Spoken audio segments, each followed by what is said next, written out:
Béla Bartók est un pianiste hongrois et un spécialiste de la musique folklorique.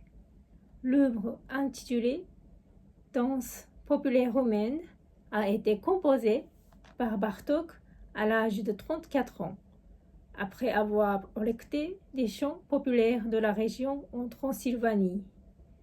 Il y a 6 courtes pièces, initialement pour piano, puis arrangées par Zoltán Székely pour violon et piano. La première pièce s'inspire d'un thème originairement interprété par 2 violonistes roumains.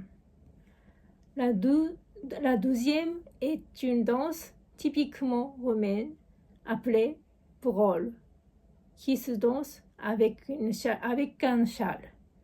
La troisième s'inspire d'un thème joué, cette fois-ci par des flûtes, évoquant les caractéristiques des instruments du Moyen-Orient. La quatrième est une danse accompagnée au corps. La cinquième, une danse roumaine qui ressemble à une polka. Et pour finir, la sixième, une danse rapide.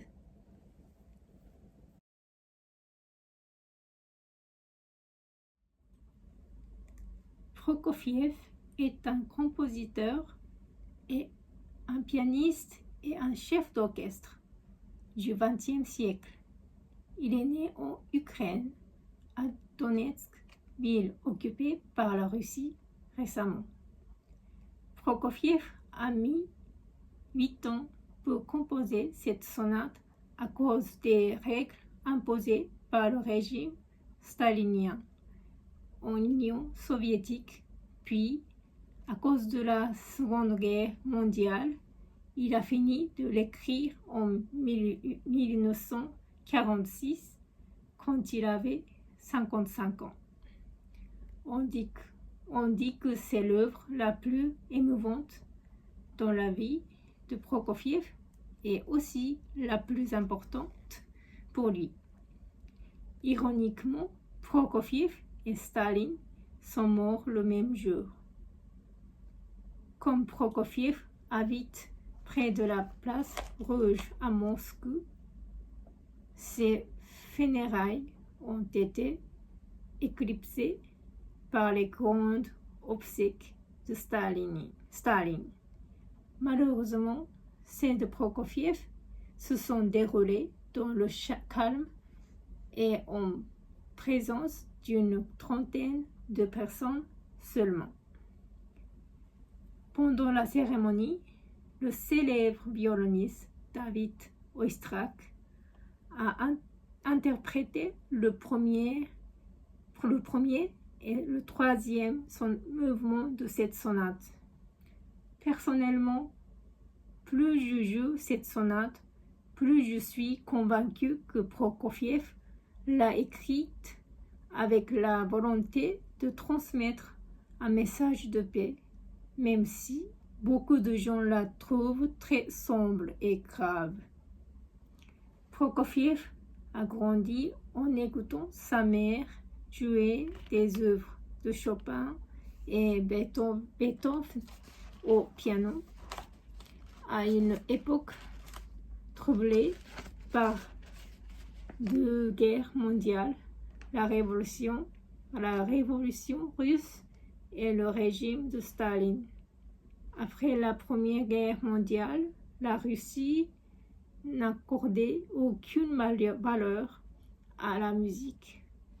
C'est la raison pour laquelle il s'est exilé aux États-Unis à l'âge de 27 ans, puis à Paris.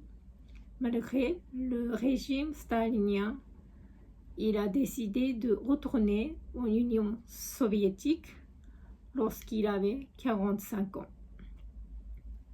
Au départ, il a composé comme une pièce facile à écouter, Pierre et le loup.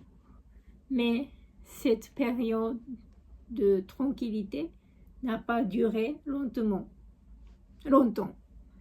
Par exemple, lorsqu'il a écrit son premier opéra, sur un thème soviétique, directeur Meyerhold, avec qui Prokofiev comptait collaborer, a été malheureusement capturé par la police secrète et exécuté sous le régime Staline.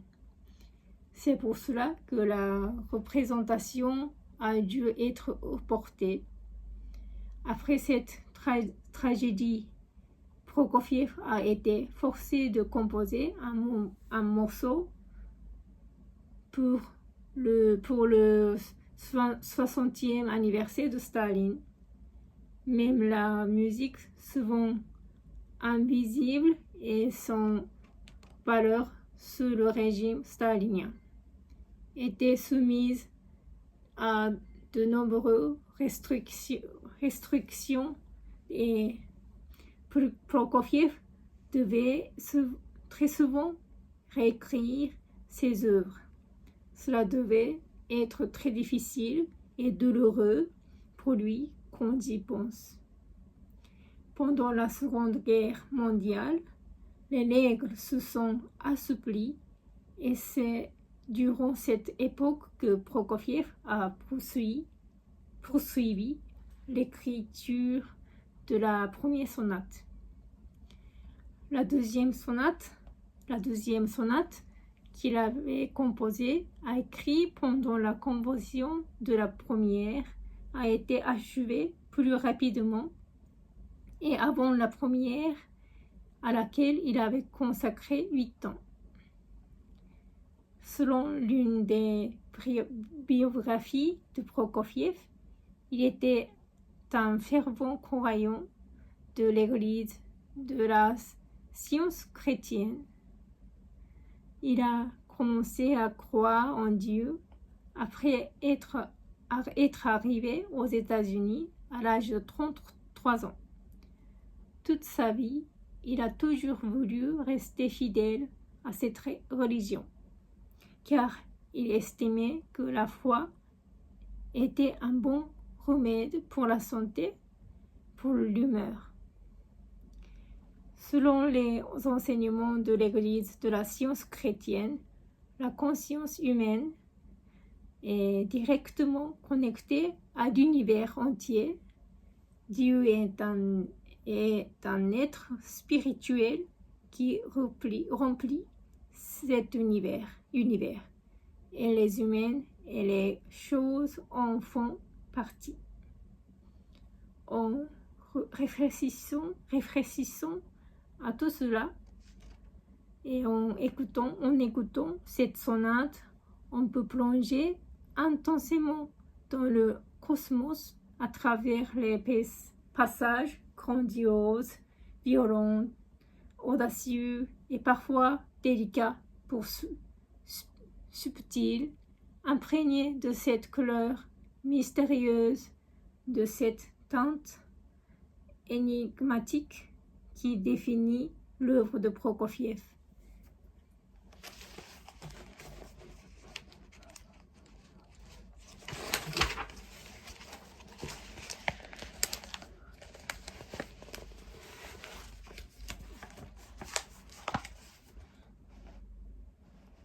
C'est une œuvre sans précédent par sa puissance et sa grandeur qui nous fait penser à une œuvre pour orchestre de paix.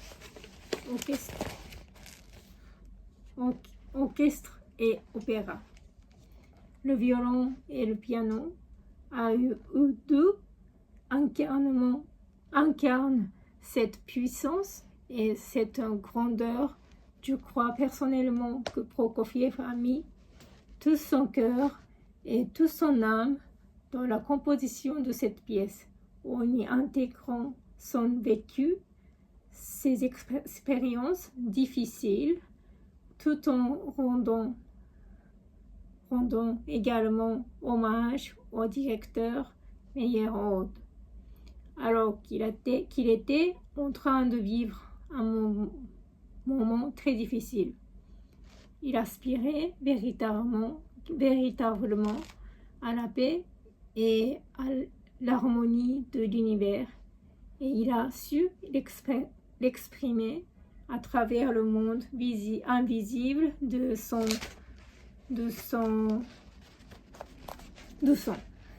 Puis je joue cette sonate.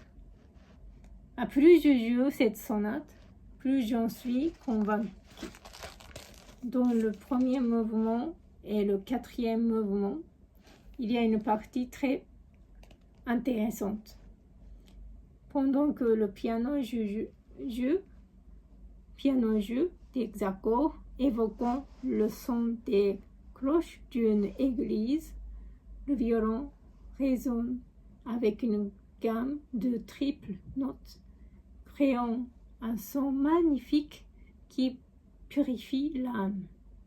Prokofiev a écrit intentionnellement en début de partition. Jouez froidement comme le vent qui traverse un cimetière. Personnellement, je ne pense pas que le message de Prokofiev ait été aussi sombre. À l'époque, en Russie, s'il avait fait référence ouvertement à la paix et la religion, il aurait été tué. On dit que le premier mouvement est très sombre et grave, mais il me fait penser à la création du ciel et de la terre avec la partie mystérieuse de la gamme jouée au violon à la fin. Le deuxième mouvement m'évoque un tableau d'art moderne avec des couleurs vives et très dynamiques. Ensuite, le troisième mouvement renvoie à l'univers très vaste. Je ressens l'énergie mystérieuse de la lune et de sa lumière. J'imagine son reflet dans l'eau. Pour conclure, le quatrième mouvement est très énergique avec des changements de mesure soudains et très fréquents, un caractère typique des œuvres de Prokofiev.